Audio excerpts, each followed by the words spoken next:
Hello everyone, আসসালামু আলাইকুম।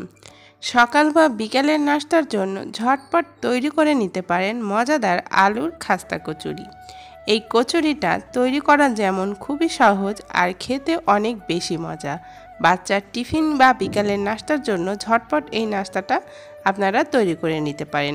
আশা করছি আজকের মজাদার এই আলুর খাস্তা কচুরির রেসিপিটি আপনাদের ভালো লাগবে। কচুরি তৈরির জন্য এখানে আমি নিয়েছি মেজারমেন্ট কাপের 2 কাপ পরিমাণ ময়দা। আপনারা চাইলে প্যাকেটের আটাটাও নিতে পারেন। সাথে দিয়ে দিলাম হাফ চা চামচ পরিমাণ লবণ আর দিয়ে দিলাম 1 চা চামচ পরিমাণ চিনি। চিনিটা দিলে কচুরিটা খেতে ভালো লাগে, তবে আপনারা যদি পছন্দ না করেন তাহলে বাদ দিতে পারবেন। দিয়ে দিলাম প্রায় 3 টেবিল চামচ পরিমাণ তেল।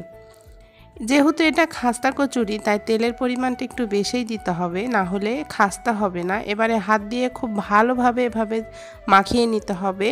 প্রায় 4-5 মিনিটের মতো হাত দিয়ে এভাবে ডলে ডলে মাখিয়ে নিতে হবে।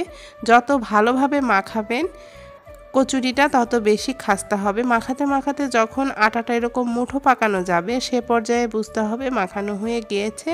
তারপর অল্প অল্প করে পানি দিয়ে একটা ডো তৈরি করে নিতে হবে। খুব বেশি শক্তও না আবার একেবারে নরমও না, একটা সফট ডো তৈরি করে নিতে হবে। অল্প অল্প করে পানি দিয়ে আমি ডোটা মাখিয়ে নিয়েছি। আমি প্রায় 4-5 মিনিটের মতো ডোটা মাখিয়ে নিয়েছি। মাখানো হয়ে গেলে আমি ওপর থেকে সামান্য একটু তেল মাখিয়ে একটা ঢাকনা দিয়ে ঢেকে এটাকে আমি আধা ঘন্টার জন্য রেস্টে রেখে দেব। এরই মাঝে আমি ভেতরের পুরটা তৈরি করে নেব। এজন্য চুলায় একটা প্যান বসিয়ে তাতে দিয়ে দিলাম 2 টেবিল চামচ পরিমাণ তেল।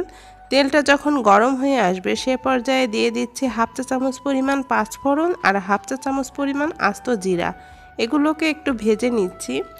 এখানে আমি মেজারমেন্ট কাপে 2 কাপ পরিমাণ আলু কেটে ধুয়ে এরকম ছোট ছোট কিউব করে রেখেছি। এরকম ছোট ছোট সিঙ্গারার মতো করে যেমন আমরা আলু কাটি তার থেকেও একটু ছোট করে আমি কেটে নিয়েছি।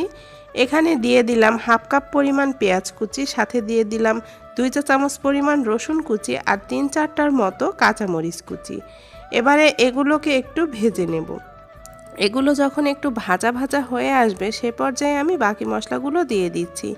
1 চা চামচ পরিমাণ আদা বাটা আর 1 চা চামচ পরিমাণ রসুন বাটা।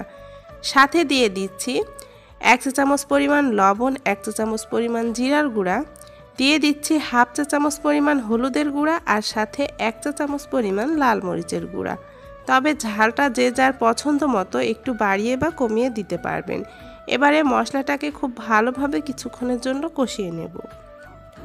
মশলাটা যখন একটু কষানো হয়ে আসবে সে পর্যায়ে আমি এর মধ্যে দিয়ে দিচ্ছি 1 চা চামচ পরিমাণ রেডিমেড মুরগির মশলা। এই মুরগির মাংসের মশলাটা দিলে এই পুরটা খেতে আরও বেশি টেস্টি হয়, তবে আপনাদের হাতের কাছে না থাকলে বাদ দিতে পারেন।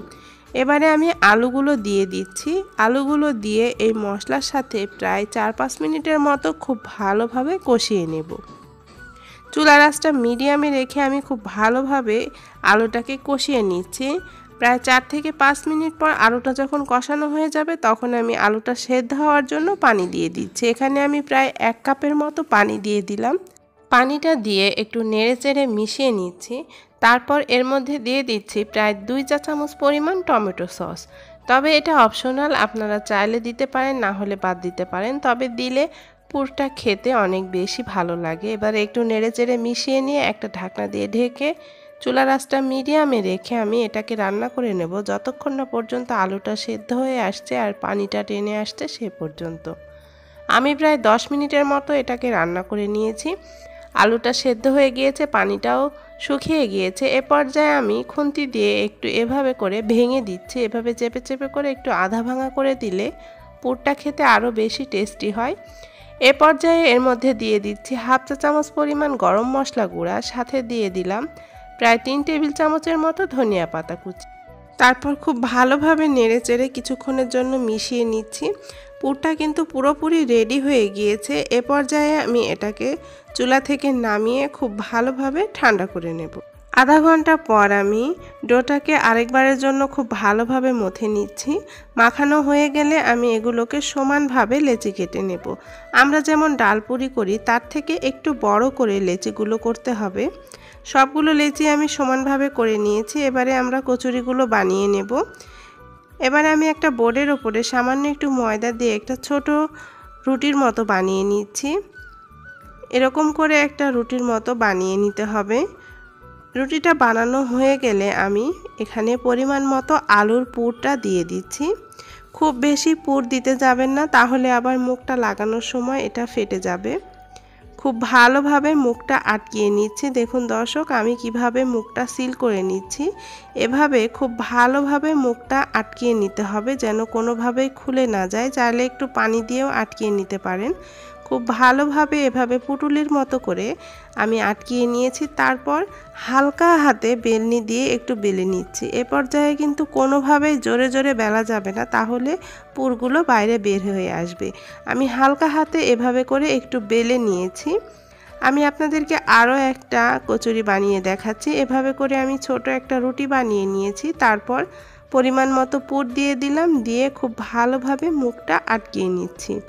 এই কাজটা কিন্তু একটু সময় নিয়ে করতে হবে, না হলে আবার কচুরিগুলো তেলে দেওয়ার সাথে সাথে খুলে যেতে পারে। খুব ভালোভাবে মুখটা সিল করে নিতে হবে।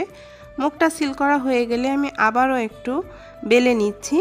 এই কাজটা খুব সাবধানে করতে হবে। সবগুলো কচুরি আমি এভাবে বানিয়ে নিয়েছি। তারপর ভেজে নেব, সেজন্য চুলায় পর্যাপ্ত পরিমাণ তেল গরম বসিয়ে দিয়েছি। তেলটা যখন হালকা গরম হয়ে আসবে সে পর্যায়ে আমি কচুরিগুলো দিয়ে দিচ্ছি। তারপর চুলার আঁচটা লো টু মিডিয়ামের মাঝামাঝি রেখে এগুলোকে ভেজে নেব। একেবারে হাই হিটে ভাজতে যাবেন না, তাহলে বাইরেটা কালার চলে আসবে আর ভেতর থেকে কাঁচাই থেকে যাবে। এক পাশটা যখন একটু হয়ে আসবে সে পর্যায়ে আমি উল্টে দিচ্ছি, আর উল্টে পাল্টে এগুলোকে আমি ব্রাউন কালার করে ভেজে নেব।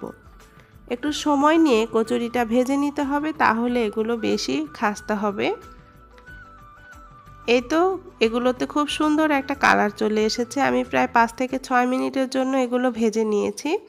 এগুলোকে আমি এবার তেল থেকে উঠিয়ে নিচ্ছি, আর বাকি কচুরিগুলো আমি একইভাবে ভেজে নেব।